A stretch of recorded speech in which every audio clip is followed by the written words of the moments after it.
welcome back to the deep dive.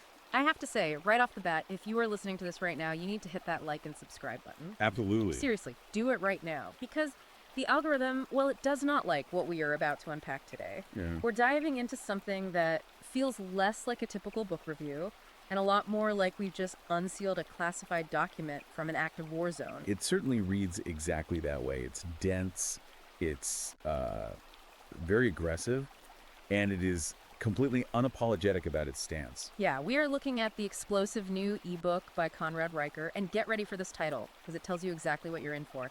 It's called Tyrannical Safety, Suicidal Empathy, Totalitarian Authoritarian Control, the Karen Commissariat and Secret Reports. A title that really doesn't pull any punches. Not a single one. And I want to be super clear up front here. This book is available right now on Amazon Kindle and Google Play Books. Frankly, after you hear the details we're going to break down today, I think you're going to want to go buy the full text immediately. Because reading the primary source is really the only way to get the full map out of this. Right. Because what Riker is describing in this text isn't just some vague cultural shift or a political disagreement. He's describing a war. And the book argues that if you are a man in the modern world, especially a man who follows these kinds of red-pilled manosphere topics, you are currently operating in enemy territory. That is the core premise of the entire work. Riker isn't offering a self-help manual here. He explicitly states that this is war reportage from the front lines of the gender wars. The central argument he makes is that our society hasn't just drifted to the left or, just become a little too sensitive. It's been captured. Exactly. Captured by what he terms a feminist Marxist fusion. And he argues this fusion has weaponized the very concept of safety to exert total totalitarian control over men. Okay, so let's pause there for a second. Feminist Marxist fusion. That sounds, like a lot of academic buzzwords just thrown into a blender. What does Riker actually mean by that? Because usually when we think of Marxism, we think of class struggles, rich versus poor, the workers seizing the means of production. And feminism is about gender. So how does the book say they fuse? It's a really crucial distinction to make early on, so you understand the history of these institutions before they were captured. Riker argues that traditional economic Marxism basically failed in the West because the working class was just too comfortable to revolt. They had cars and houses, so no revolution. Right, so the ideology had to shift its target. Instead of bourgeoisie versus proletariat, the framework became oppressor versus oppressed, but based entirely on identity. In this specific fusion, the book argues that men have replaced the capitalist as the inherent systemic oppressors. And women replace the workers as the inherent victims. Precisely. The fusion is about using the state apparatus, the bureaucracy, HR departments, the legal system to redistribute power from men to women. And it's not based on merit or competence or labor, but based on a perceived historical grievance. It is class warfare, but the class is gender. So in this framework he's building, a man simply existing, going about his day, is viewed as an act of aggression. Yes. Just as a capitalist simply existing was an affront to a communist, a man demonstrating autonomy or competence or strength is an affront to this new bureaucratic system. And the weapon they use to dismantle him isn't a hammer and sickle. It's the concept of safety. It's safety. And I want to clarify this for everyone listening. When we say safety in the context of this deep dive, we aren't talking about hard hats, we aren't talking about guardrails or making sure a bridge doesn't collapse. No, not physical safety. And that is a critical distinction Riker makes. We're talking about safetyism. He defines this as a totalitarian ideology that prioritizes emotional safety above all objective reality. Emotional safety. Right. It's a system where subjective feelings, and he argues specifically female feelings, are allowed to override legal rights, due process, and basic logic. He calls this the glass cellar, doesn't he? And the gynocracy. Yes. We always hear about the glass ceiling for women, this idea that there's an invisible barrier keeping them from the very top. But Riker argues that men are currently living in a glass cellar. Men are just falling right through the floor. Exactly. Society, according to the book, has moved from a patriarchy, which literally means rule by fathers, to a gynocracy. And this gynocracy is a system of soft totalitarianism. It's not run by a dictator in a military uniform. It's run by bureaucrats. HR officers, school administrators, social workers. The functionaries. Which brings us to the main vocabulary word of the day. A phrase that kept popping up in the text that, honestly, it made me laugh at first, but then it actually kind of terrified me. The Karen Commissariat. It's a highly effective term. And he is very careful to distinguish this from the casual internet meme. Right, he's not talking about a lady with a bad haircut yelling at a teenage barista because her latte is too cold. No. He's describing a very defined, decentralized network of institutional functionaries. We're talking teachers, nurses, HR directors, DEI consultants who use their administrative power to enforce female supremacy. And commissary, that refers to the old Soviet political officers, right? The guys who stood behind the front lines with rifles to shoot anyone who retreated. Or to ensure strict ideological purity, yes.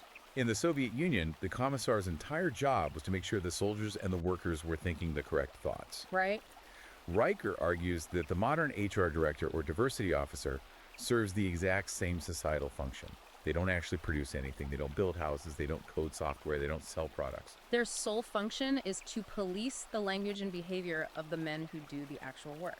Ensuring that those men conform entirely to feminist norms. So let's unpack this Karen commissariat and this whole concept of safetyism in practice. Because the book makes a really bold, chilling claim. It says that the phrase, "I feel unsafe," has become the nuclear code of the modern era. It is the ultimate administrative trump card. In the source material, Riker explains that saying, "I feel unsafe," allows a person to instantly bypass logic, evidence, and any semblance of due process. Just by saying those three words. If a woman claims she feels unsafe, the entire machinery of the state and the corporation grinds into motion to neutralize the perceived threat.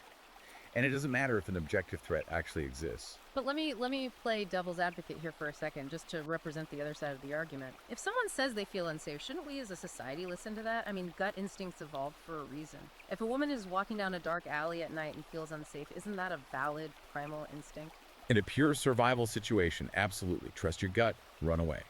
But Riker argues that we have taken a very specific biological instinct, and we've codified it into law and corporate policy in perfectly well-lit, physically safe environments. Right, the office isn't a dark alley. Exactly. The issue the book points out isn't that the feeling exists. The issue is that the feeling now carries the legal and administrative weight of hard evidence. Ah, I see. If you feel unsafe in a dark alley, you run. That's prudence. But if you claim you feel unsafe, simply because a male coworker disagreed with your marketing strategy in a brightly lit boardroom, and then HR fires that man based solely on your feeling. That's what crosses the line. Riker argues that is tyranny. That is elevating subjective vibes over objective reality. The example from the book that really blew my mind regarding this exact dynamic was the Seattle Police Department's Karen protocol. I honestly thought I was reading satire when I hit that page. It sounds like a parody, but it's not. Riker cites a leaked 2019 training manual from the department. The protocol specifically instructs responding officers to de-escalate female callers with empathy, while simultaneously maintaining visible authority over male suspects. Okay, let's break down how insane that is. A woman calls 911. The police show up to the house. They literally just walk through the door. They don't know who did what yet. They have zero facts. Right. It could be a verbal argument. It could be mutual combat. She could be the primary aggressor who threw a plate at his head. But the protocol dictates they don't figure out the objective reality first. No. The protocol predetermines the dynamic before any investigation happens. It assumes by default that the female caller is the victim who requires soothing and empathy, and the male present is the inherent threat who must be physically dominated. It effectively turns the taxpayer-funded state police into a private, armed security force for her emotional management. Precisely. The core assumption of the system is that her emotion equals his legal guilt. If she is visibly upset, he must be controlled. The man is treated as a suspect by default, simply because his existence in that moment is causing her discomfort. Wow. And Riker connects this directly to what psychologists call the women are wonderful effect. It's an innate biological human bias to side with women and want to protect them. The book argues that the state has consciously weaponized this biological bias to strip men of their right to due process. Which brings up that insane incident in Queens back in 2023, the smirk incident. This one, to me, really highlights the absolute absurdity of how far this has gone. It is a textbook example of safetyism in action. A grown woman called 911, the emergency police line, because a teenage boy walked past her on the sidewalk and smirked. He smirked at her. That was the whole crime. That was the entire allegation. He didn't say a single word to her. He didn't touch her. He didn't follow her. He just had a facial expression that she personally didn't like. And the police didn't just hang up the phone. Or tell her, to grow up and stop wasting city resources. No, they dispatched units. They responded to the scene. And according to the details in the book, the police spent 19 minutes questioning this teenage kid, practically interrogating him, insisting that he apologize to this adult woman for making her uncomfortable. 19 minutes. For a facial expression. While actual crimes are probably happening down the street. This is exactly what Riker means by the Karen Commissariat. The police officers in that moment weren't enforcing the law. They were acting as armed enforcers of her subjective feelings. The crime wasn't harassment. The crime was bad vibes. It was a look. And Riker analyzes this entire interaction through an evolutionary psychology lens. He calls it female hypergamy and threat perception. Okay, hypergamy and threat perception. That sounds very technical. Break that concept down for the listener. So hypergamy usually refers to the sociological concept of women marrying up, seeking a partner of higher financial or social status. But Riker applies this instinct to the use of physical force. How so? In our ancestral environment, a woman generally couldn't physically dominate a male rival. She needed a stronger man, a husband, a brother, or a tribe leader to commit violence on her behalf. Fast forward to today. The state is the strongest man in the room. The state has the monopoly on violence. The state is the apex alpha. Oh, I see where this is going. So when a woman feels slighted or disrespected by a teenage boy's smirk, she doesn't confront him herself. She appeals to the apex alpha. She calls 911 to have the state proxy crush the subordinate male for her. She is using the police as a proxy husband to enforce her social status. That's a genuinely terrifying way to look at it, because if that's true, it implies that the police aren't actually there to keep the peace or find the truth. They are just there to enforce a social hierarchy where she is inherently at the top. Exactly. It criminalizes male existence. Right. If your resting face looks mean or arrogant or insufficiently deferential, you're suddenly subject to state intervention. And it's not just about looks or expressions, it's an attack on male competence. Riker brings up the lawnmower incident in Colorado. A guy was fined $500 for mowing his own lawn at 8 a.m. on a Sunday. Now, 8 a.m. on a Sunday is early, sure, but the book points out it was not legally a noise violation in that municipality. So what on earth was the fine actually for? The fine was issued by the HOA because 3 different female neighbors complained that the mere act of him mowing his lawn caused them severe stress. Stress from a lawnmower. Riker argues that this wasn't really about the decibel level of the noise, it was about the symbolism of the act. Think about what a man mowing his lawn represents on a primal level. He is standing on his own property. He is operating heavy machinery. He is taking natural chaos, the overgrown grass, and he is imposing order on it through his own physical labor and competence. Right. He is completely autonomous. He isn't asking anyone for help.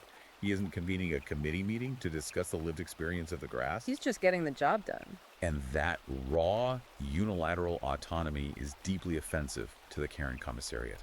They thrive on interdependence. They thrive on bureaucracy, on process, on permission. A man acting independently and competently is a direct affront to their control matrix. Homeowners Association. Which Riker hilariously notes is the natural native habitat of the Karen. They couldn't stand the sight of a man acting completely outside of their administrative control, so they punished the autonomy itself, not the noise. It's an attack on the very concept of a man doing his own thing. It's an attack on self-reliance. And if you're listening to this and thinking that's bad for grown men, just wait until we get to what this exact system is doing to boys. This next section of the book, part 2, the war on boys, honestly, it made my blood boil reading it. It is perhaps the most disturbing and heavily documented part of the text. Riker argues that our institutions are systematically criminalizing boyhood itself. Let's talk about the grilled cheese incident. I have to tell the story for you guys listening because I still, to this second, cannot believe it's real. This happened in Texas in 2023. A father was at home, and he let his 10-year-old son make a grilled cheese sandwich on the stove. A completely normal thing. I was cooking eggs at 10. Most of us were riding bikes across town by ourselves at that age. But in this specific case, a social worker, who Riker explicitly points out, was unmarried and had no children of her own, caught wind of this and deemed it a severe safety risk. Child Protective Services actually showed up at this man's door. A cheese sandwich? They formally flagged the father because the 10-year-old child was quote-unquote unsupervised near a heat source.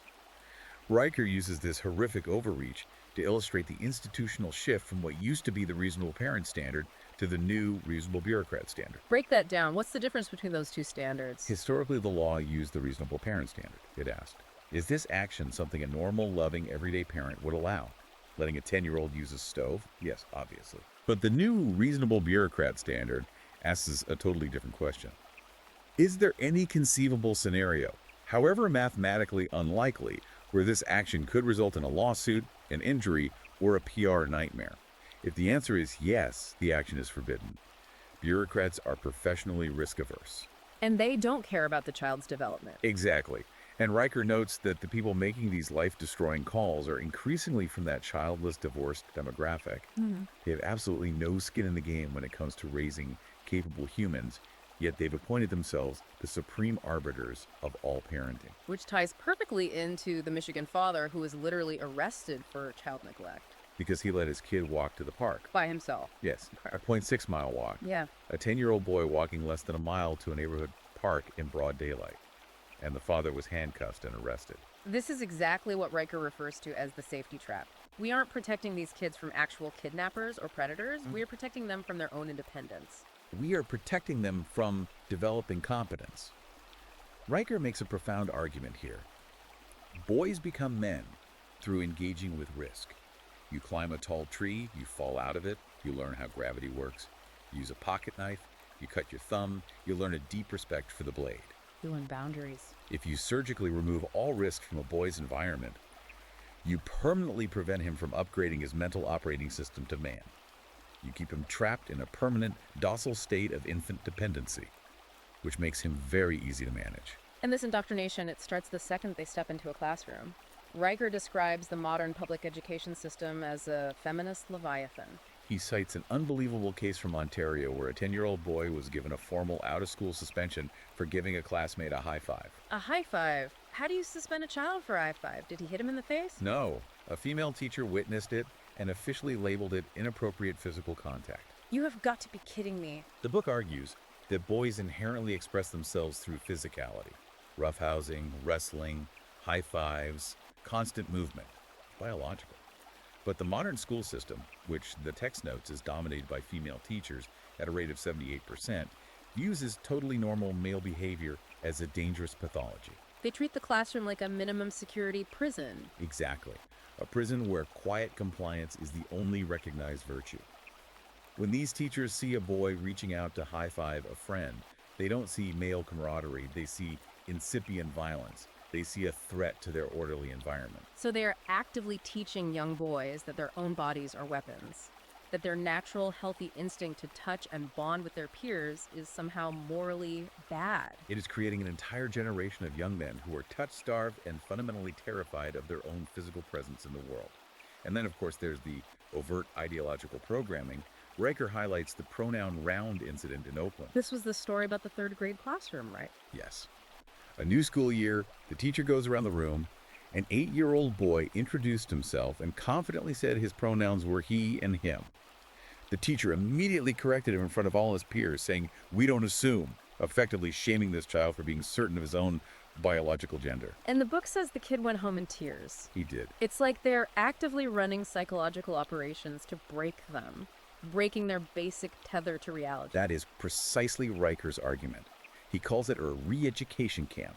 Because if you can confuse a young boy about the most fundamental bedrock reality of his existence, the fact that I am a boy, then you can control his mind forever.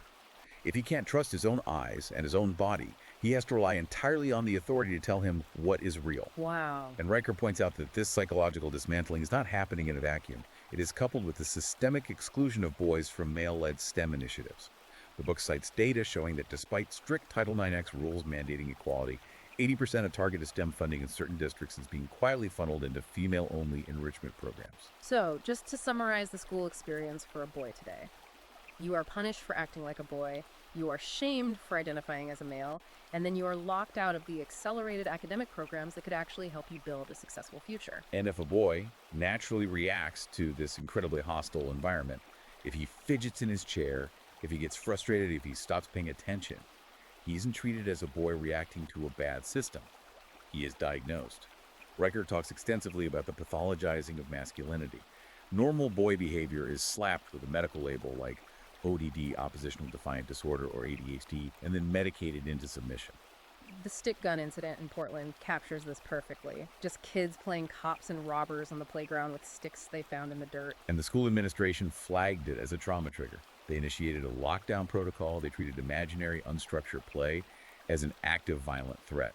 It's sheer insanity. And again, if you're listening to this right now and you're feeling that pit of recognition in your stomach, remember, you can buy Tyrannical Safety by Conrad Riker on Amazon, Kindle, and Google Play Books right now. You really need to read his full breakdown of these legal cases and school policies because we are just scratching the surface of his research here. We really are. And we haven't even touched on the macroeconomic impact yet.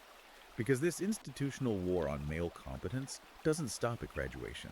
It moves directly from the schoolhouse into the workplace.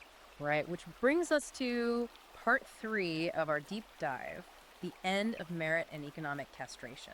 This is where the rubber meets the road financially. Riker argues that the concept of diversity has completely usurped the concept of competence across the entire Western economy. And he provides a truly chilling, real-world example from Iceland to prove it. The firefighting team. Man, this story is an absolute tragedy. It is.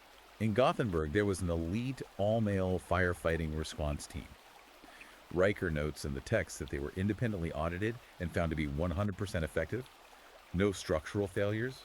Rapid response times. They were a perfectly tuned machine. But they ran into a problem with HR? Yes.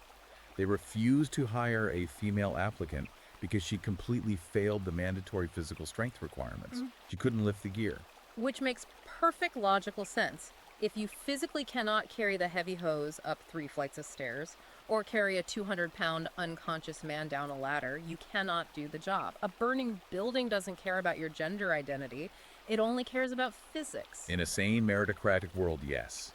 But in the world governed by the Karen Commissariat, ideological inclusion is infinitely more important than physics.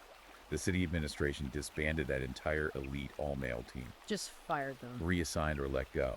And they were replaced by a mixed-gender team specifically engineered to meet diversity targets. And what actually happened when the alarms went off? The new mixed team took, on average, 37% longer to respond to active fire emergencies.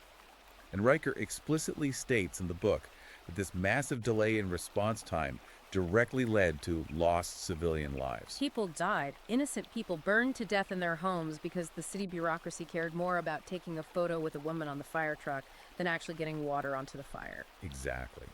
Yet the official report from the agency praised the new initiative for successfully, quote-unquote, meeting diversity targets. This is what Riker calls the end of merit. The ultimate goal of an institution is no longer the successful outcome of its stated mission. The goal is demographic representation. He calls it suicidal empathy. Yes.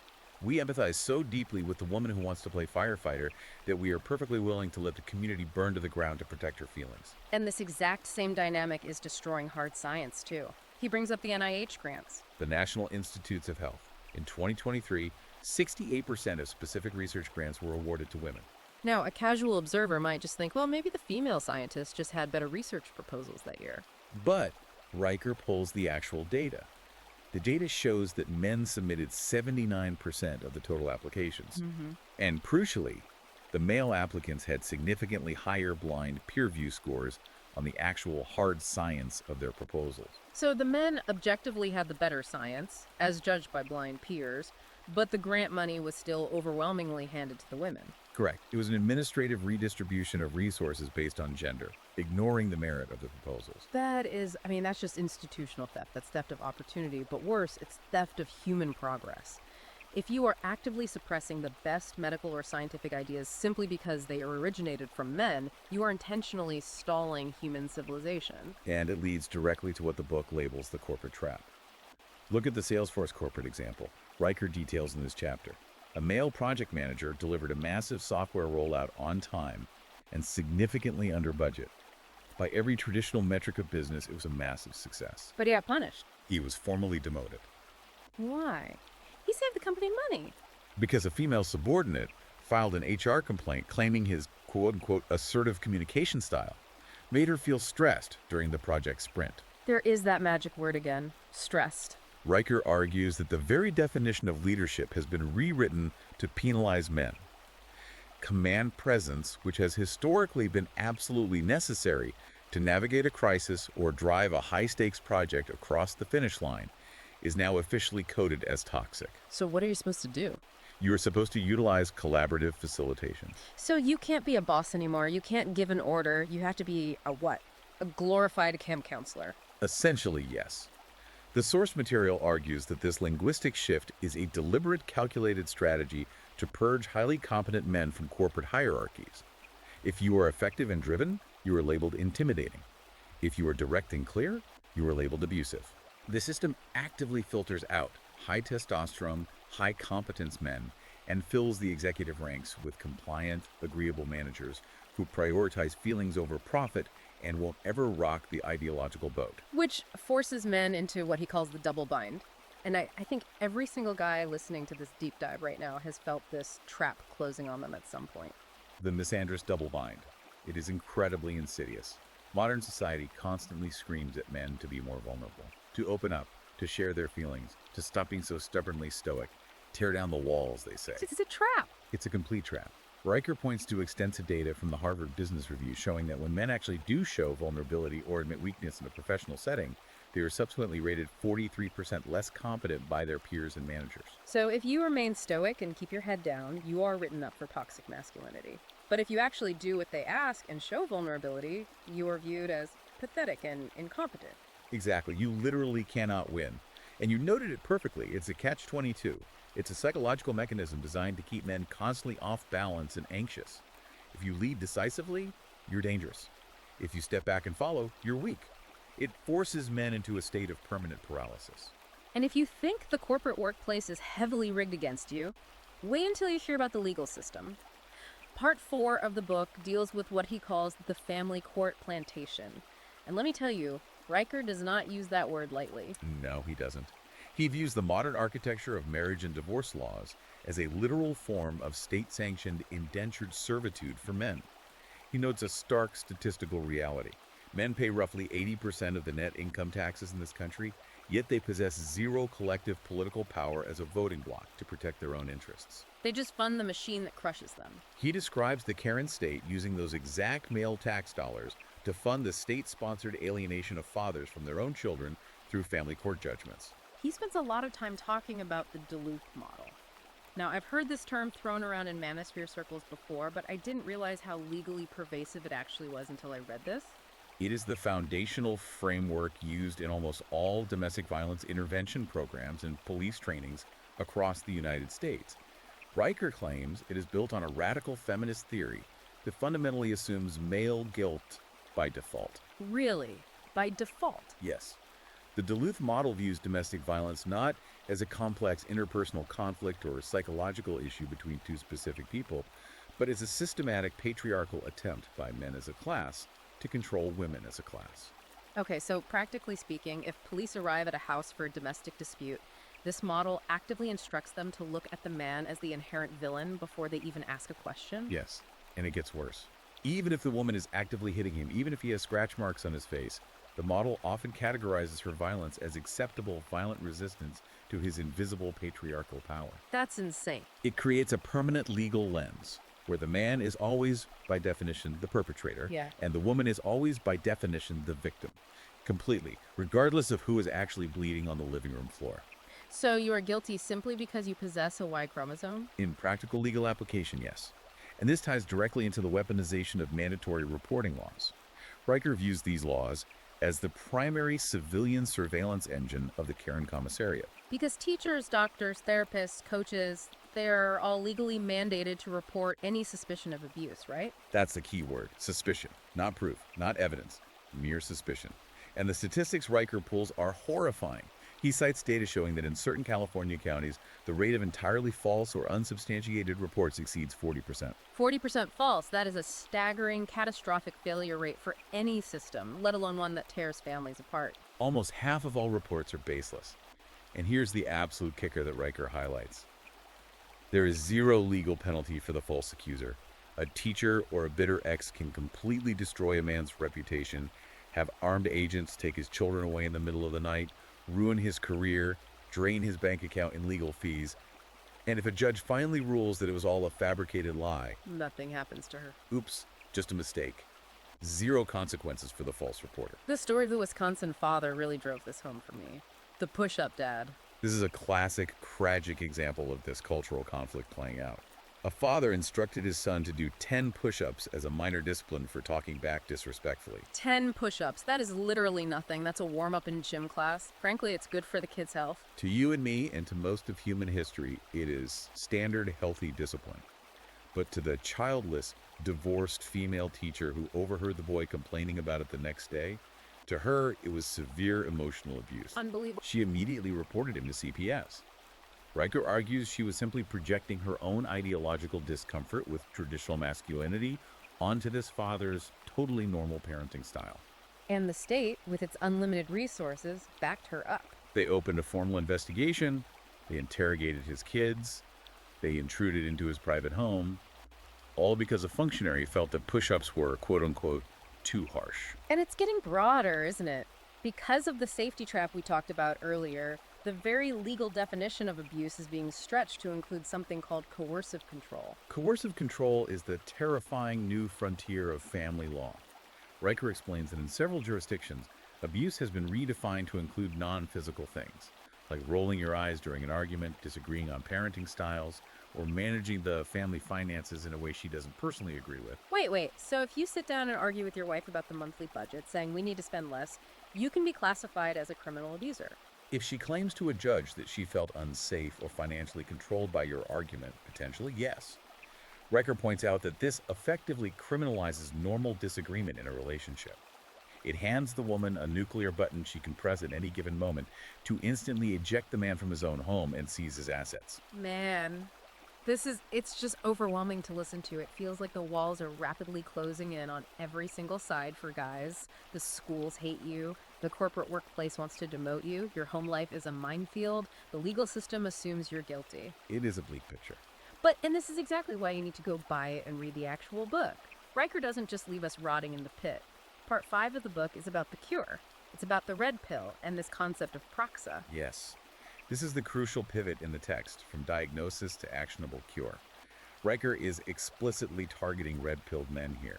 He says that waking up to this reality swallowing the red pill is only the very first step. Right, knowing is only half the battle. You have to deeply internalize that the system isn't broken. It is working exactly as designed to crush you. Therefore, you cannot fix it by voting harder in the next election or complaining louder in the YouTube comments. So what is praxa then? Honestly, it sounds like a weapon from a sci-fi movie. It's derived from the Greek word for action or practice. Riker says that complaining online is worse than useless. It's a release valve that stops you from acting. Praxa is about real-world, physical training and uncompromising self-protection. It is about building an impenetrable fortress around yourself and your mind. He talks extensively about the silence protocol. This totally fascinated me. He claims there are 12,000 men actively doing this right now. It is a strict daily regimen spreading through these underground networks. A 5 a.m. wake-up every single day. Immediate cold exposure, ice baths or freezing showers, hard physical labor or lifting. And here's the absolute key to the whole protocol. No speaking until noon. Absolute silence until noon. Why silence, though? I mean, the lifting and the cold I get, but why not talk? Riker argues that modern men talk way too much. We explain ourselves constantly. We apologize for our existence. We try to logically negotiate with the Karen Commissariat, thinking they will listen to reason. Which they never do. Never. In a gynocracy, words are not tools for truth. Words are weapons used against you. Anything you say can and will be twisted. If you say, I was just joking, HR logs it as he admitted to using hate speech. If you say, I was angry because you missed the deadline, the court logs it as he was verbally threatening. So the solution is just shut up. Silence is 100% defensible. You cannot quote silence in a police report. You cannot twist silence in an HR disciplinary meeting. That's a great point. But more importantly, silence builds massive internal power. Riker says that when you stop constantly leaking your masculine energy through your mouth trying to appease people, you start building immense pressure that fuels your actions. No couples therapy, no sharing your feelings with HR, just pure discipline. Riker argues vehemently that men heal through physical action and stoic silence, not through the talking cure, which he views as a highly feminized model of therapy, explicitly designed to make men weak and manageable. It's about completely rebuilding that internal fortress, true stoicism. And then, once you're strong internally, there's the Boise Neighborhood Watch example. This is a phenomenal story of actually fighting back effectively. It is the ultimate example of praxa in the real world. A group of men in Boise realized the police had basically stopped responding to local property crime. So they organized. They raised $187,000 entirely from local blue-collar workers. Just regular guys. Regular guys. They took that money and bought high-end body cams, encrypted radios and vehicles, and they just started legally patrolling their own neighborhood to deter theft. And of course, predictably, a Karen called the cops on them. Naturally. She called 911, claiming she felt terrified and unsafe because groups of men were patrolling the streets. She fully attempted to deploy the Karen protocol to get the state to crush them. But it didn't work this time. No, because this time, the men had body cams rolling 24/7. They had multiple angles of footage. They had strict operational organization. They didn't argue with her. They didn't yell. They had the receipts. They had undeniable high-definition receipts. And because they were organized and had documented every single second of their patrol, she was the one who ended up looking foolish to the responding officers. The men successfully protected themselves against the false report. They inverted the power dynamic through technology and discipline. And that is the #1 strategy Riker pushes for all men reading the book. Document everything. He advises men to treat their home life and their corporate life like a hostile business under a tax audit. Run dash cams in your car. Wear body cams if you are in a contentious situation. Keep digital, backed up receipts of every text and email. I know some guys will hear that and think, man, that sounds paranoid. It does sound paranoid. But given the 40% false report statistics we just discussed, Riker argues it isn't paranoia, it is baseline prudence. The camera lens is the only truly impartial witness left in America. If you are ever alone in a room with a woman in a corporate setting, or you are navigating a contentious divorce, you are at extreme risk. Documenting reality is your only shield against subjective feelings. He also outlines the gray rock method and this concept of stealth fatherhood. Yes, avoid public playgrounds where these busybodies act as unofficial neighborhood police. Parent your kids in private on private land whenever possible. And if you are forced to interact with the commissariat, be a gray rock. Just totally boring. Boring, uninteresting, completely unreactive. Do not give them any emotional fuel to latch onto. If a woke teacher tries to bait you at a parent-teacher conference, give them absolutely nothing. No anger, no debate. Just dead silence and relentless documentation. And finally, the long-term goal. Building parallel systems. Stop begging these captured institutions for inclusion. Precisely. If the public school suspends your son for a high five, don't waste your breath begging the school board to change their policies. They won't change. Riker is blunt. They hate you. So walk away. Walk away and build a male-led network. Build underground male-led homeschooling co-ops, independent care networks, parallel businesses. Riker argues we must fundamentally stop using our tax dollars and our labor to fund the very institutions that are actively trying to destroy us. It's an incredibly powerful, galvanizing message. It's not about trying to put a Band-Aid on a fatally broken system. It's about surviving the collapse and building something entirely new on the other side. As Riker beautifully summarizes in his epilogue, nature always corrects an imbalance. The current gynocracy punishes the exact male strength and competence that is strictly required to maintain complex civilization. And eventually, the physical infrastructure of reality dictates that that bill comes due. You are not toxic, you are the solution. That is the single line from the book that really stuck with me. It is a desperately necessary affirmation in a modern world that screams the exact opposite at men 24 hours a day. When the power grid goes down, nobody calls the HR department. When the bridge actually collapses, nobody cares about your preferred pronouns. They only care about competence. Exactly. They care about who can lift the concrete and fix the wires. And Riker is telling men, hold on to your competence, protect your sanity, preserve your strength, because the world is going to desperately need it again very, very soon. Look, guys, we have covered a massive amount of ground today, but I promise you, we have only touched the very tip of the iceberg. The raw data, the specific citations of legal codes, the hundreds of jaw-dropping case studies, it is all in the text. You need to go to Amazon Kindle or Google Playbooks right now and search for Tyrannical Safety by Conrad Riker. Buy it. Read it. It truly is a survival manual for the modern age. You simply cannot navigate this hostile territory if you refuse to look at the map. And you need to stay plugged into this network. Go follow Conrad Riker on his Substack right now. That's conradriker.substack.com. And follow him on Twitter at Conrad Riker. Do not let the tech algorithms hide this vital information from you. Riker ends the book with this: silence is how the system wins, Noise, truth, logic, defiance. That's how we break the chokehold. And that is the thought we're leaving you with today, but I want you to mull on this too. What happens to this society in 10 years when millions of young men simply decide to permanently opt out of the social contract entirely? Think about that. Hit the like button on this episode, subscribe to the deep dive to help us fight the algorithmic censorship, and until next time, keep your head on a swivel, document absolutely everything, and stay dangerous. Stay dangerous. We will see you in the next deep dive.